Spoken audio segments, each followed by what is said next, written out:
Cinéfilos, en México la animación no solamente se ve, sino que se vive, se grita, se tatúa en todas las partes del cuerpo y se proyecta en el Zócalo ante 13,000 personas. 13,000 personas dispuestas a ver una película proveniente de un país que yo creo que la mayoría ni sabíamos que existía. Sí, me refiero a Flow, esta película que recaudó 131 millones de pesos en taquilla mexicana, que son más o menos unos 6.7 millones de dólares, convirtiendo al país en su mercado más importante. Tan importante que incluso su mismo director, Gins Silva Lodis, vino hasta acá para celebrarlo. Pero este de hecho no es un caso aislado. Memorias de un caracol, una película bastante triste, perturbadora, adulta e incluso lenta, todo lo contrario a lo que TikTok te está recomendando, atrajo a más de 1 millón de personas y recaudó 87 millones de pesos. Y a pesar de que Warner Bros. Quería destruir la película,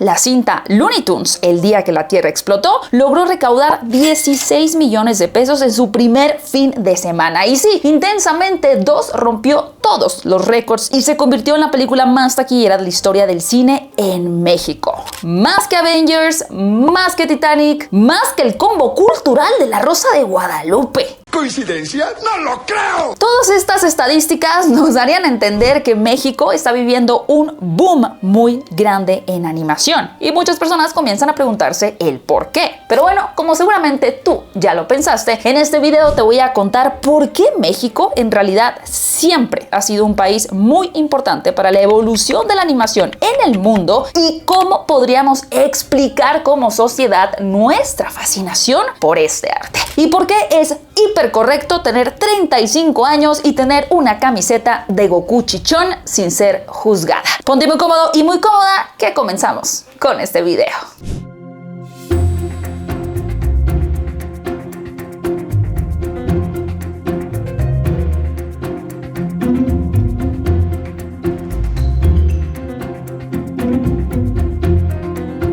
Cinéfilos y cinéfilas, bienvenidos a Fuera de Foco. Yo soy Gaby Mesa con Z y vámonos rápido con este análisis que va a estar bastante profundo e interesante, pero hay que analizar bastantes cosas, así que vamos directo al grano. Cuando decimos animación, seguramente a muchos de ustedes últimamente se les viene a la mente Guillermo del Toro, el aclamado director que siempre ha defendido la producción de historias animadas en México y que incluso fundó el Taller de Chucho, un recinto en Guadalajara donde se apuesta por talento local.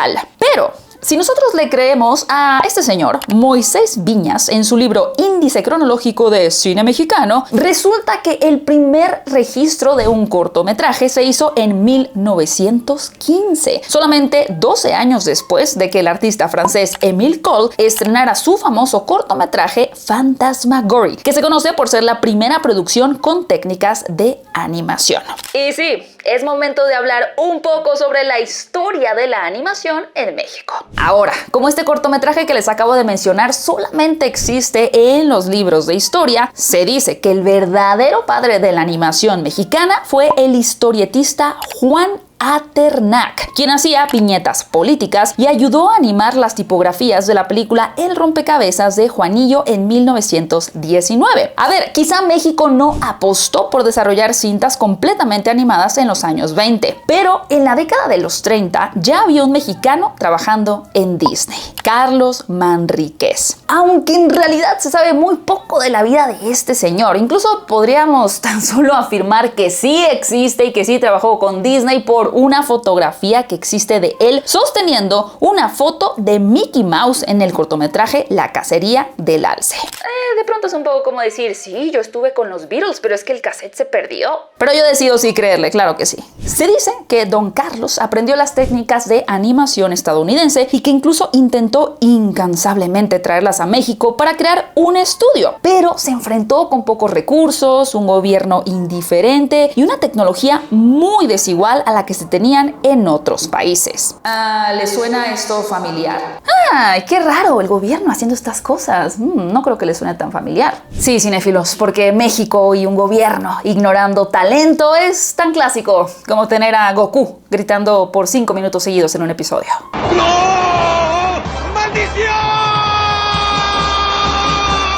Ahora, casi pavimentando el camino que recorrería Guillermo del Toro, este señor, Alfonso Vergara Andrade, un otorrinolaringólogo, fundó en su clínica su propio estudio de animación y contra viento y marea y también contra el mundo, en 1935 se creó al primer personaje animado 100% mexicano, Paco Perico. Sus aventuras eran bastante pícaras y contaban a manera de sátira cómo era la vida post-revolucionaria. La animación en México se definió por mucho tiempo como una herramienta de protesta y que inspiró el tono de las caricaturas de sátira política que se hacían para periódicos y para revistas. Pero, sin duda, cuando este otro señor llamado Don Walt Disney visitó a México en 1942 y se inspiró para crear Los Tres Caballeros, la icónica película del Pato Donald donde pasea como turista en México, esto hizo un cambio importante. Ahora, Hollywood volteó a mirar al país y por eso muchas personas volvieron a intentar replicar las técnicas gringas en producciones nacionales. Y así, artistas como Carlos Sandoval, Ernesto Terrazas y Arnulfo Rivera trabajaron mucho para levantar estudios de animación en el país,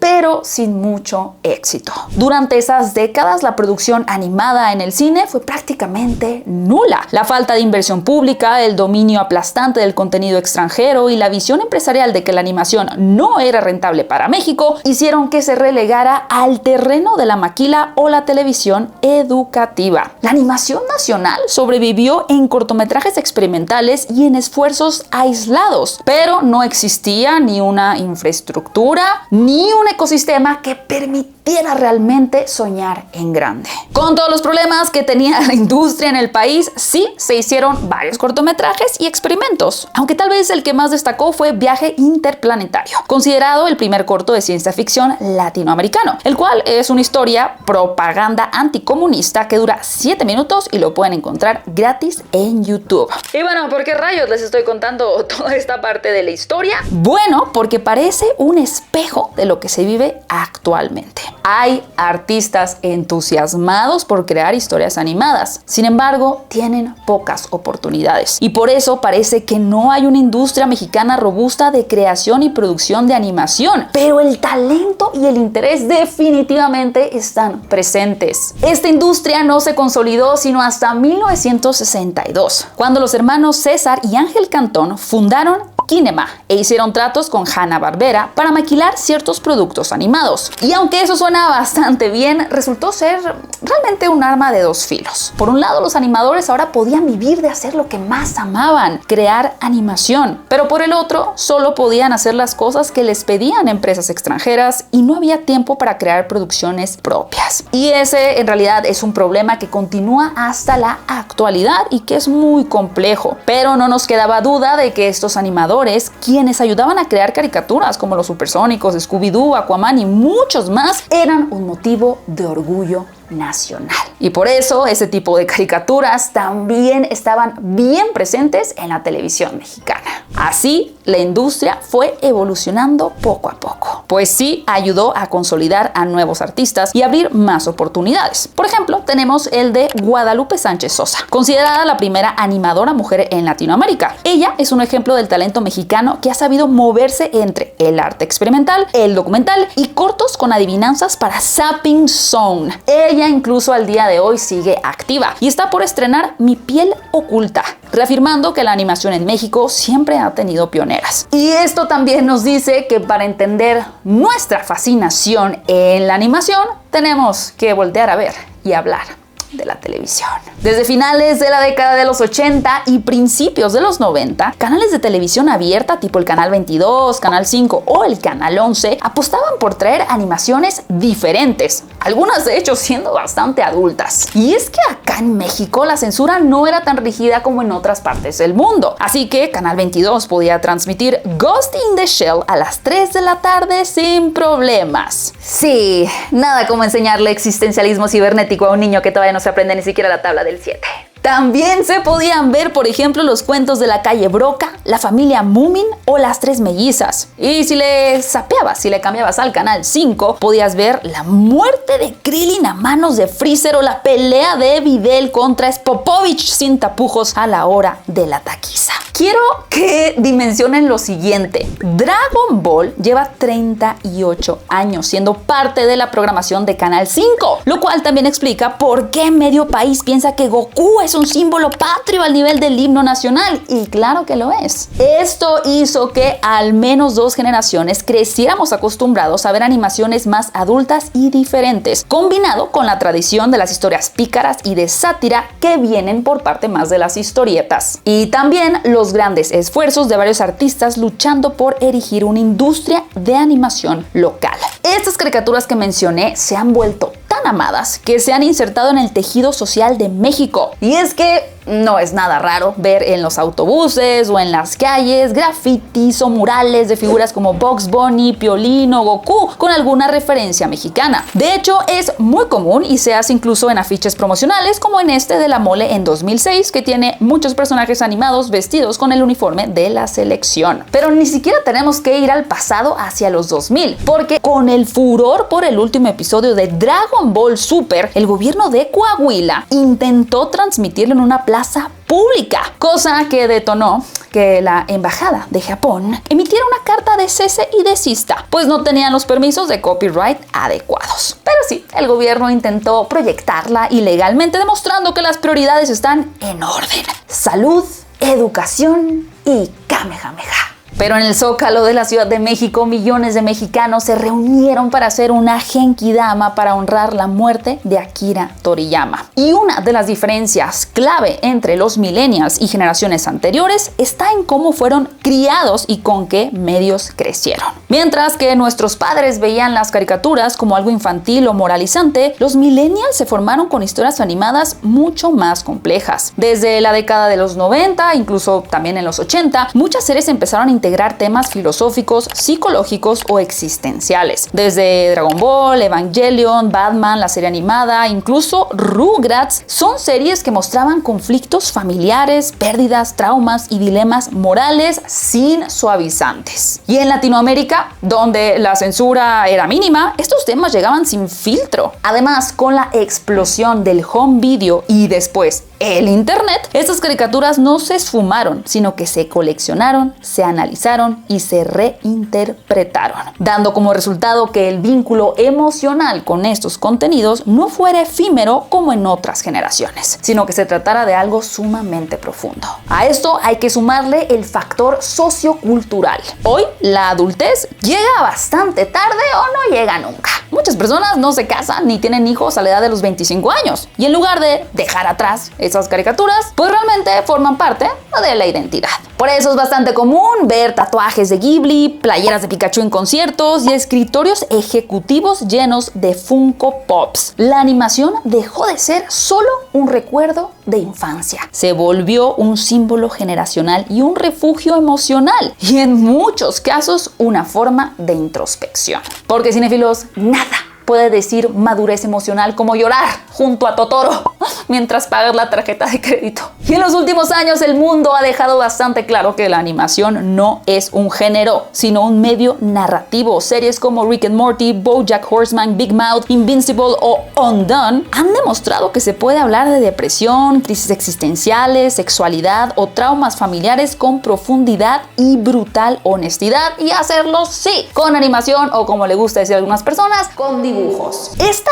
ola de contenido animado para adultos se ha vuelto parte de la conversación global y México no es ajeno a ella. Plataformas de streaming han hecho accesible este tipo de producciones y el público mexicano, ya acostumbrado desde hace décadas a consumir animación sin filtros, las ha abrazado con entusiasmo. Así que lo que antes parecía raro o infantil, hoy se reconoce como una forma legítima de arte y reflexión. Tal vez, cinéfilos, antes no se pudo crear una industria de animación robusta que creara constantemente animaciones blockbuster en el país. Pero la importancia de estas series animadas y las figuras de antaño marcaron a México. Y como pueden ver, muchas de las tendencias y la evolución de este arte en Latinoamérica se dio en el país. Y otro gran ejemplo de ello lo encontramos en el doblaje. De nuevo, al ser una industria nueva, se creó de una forma muy artesanal, con libertad de hacer ciertas tropicalizaciones. Este arte llegó a evolucionar tanto que Jaime López, quien interpretó la canción de Yodeling para Vacas Vaqueras, hizo un mejor trabajo que los otros 3 cantantes que se necesitaron para la versión original. Eugenio Derbez y Gus Rodríguez hicieron que Shrek fuera mucho más divertida en español que en inglés, y que la gente de todo el mundo la prefiriera así que la versión de Eddie Murphy. Y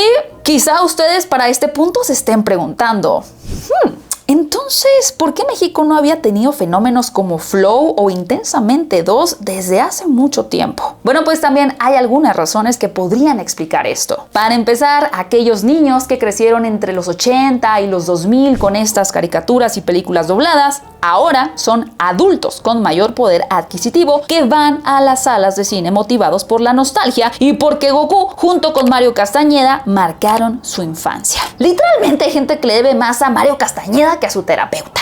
¡Mario, di mondongo! ¡Mondongo!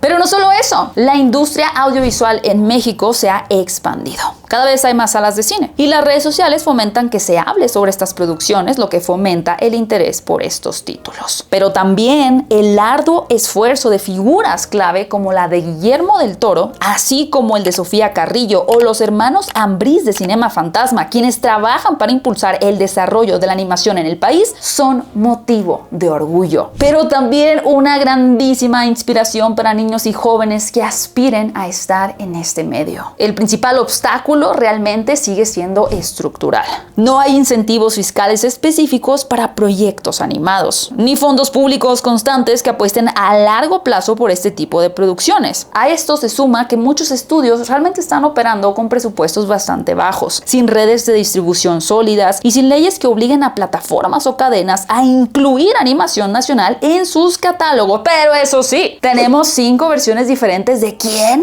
mató a Paco Stanley? En cada servicio de streaming. Así que el talento está ahí, el talento se sigue formando, pero corre peligro de fugarse o estancarse. Por último, no hay que olvidar el impacto de las plataformas de streaming. Max actualmente apostó por dejar que los hermanos Ambriz produjeran Los sustos ocultos de Frankelda. Todo empezó con una serie, pero Annecy se prepara para estrenar su película que fue producida en México completamente en técnica stop motion, igual que la aclamada cinta de Pinocho de Guillermo del Toro. Y a nivel personal solo tengo buenos deseos para esta película que estoy segura será increíble, que dejará el nombre de México muy en alto y también impactará al resto del mundo con la capacidad y el talento que hay en nuestro país. La verdad, los chicos de Cinema Fantasma se le están rifando muchísimo. Cinéfilos, la historia de la animación en México no es una moda, es una evolución constante hecha de talento, ingenio y paciencia infinita.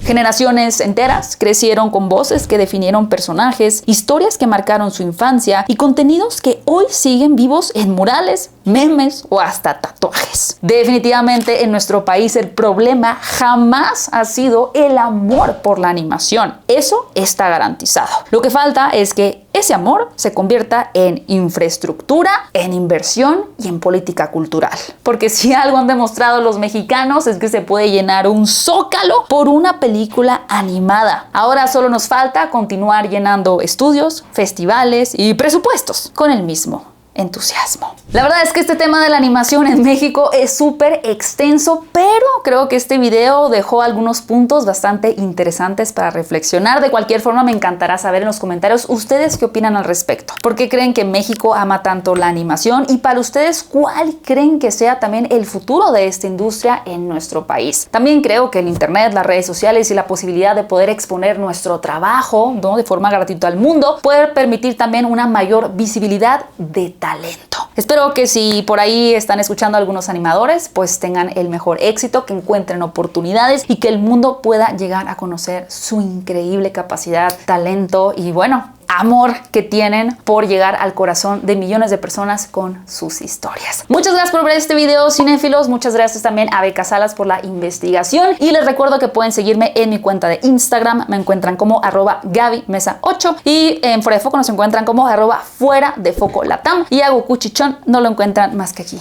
en mi pecho, cerca de mí, encima, en mi cuerpo. Aquí se quedará. Muchas gracias. Mi nombre es Gaby Mesa con Z. Adiós.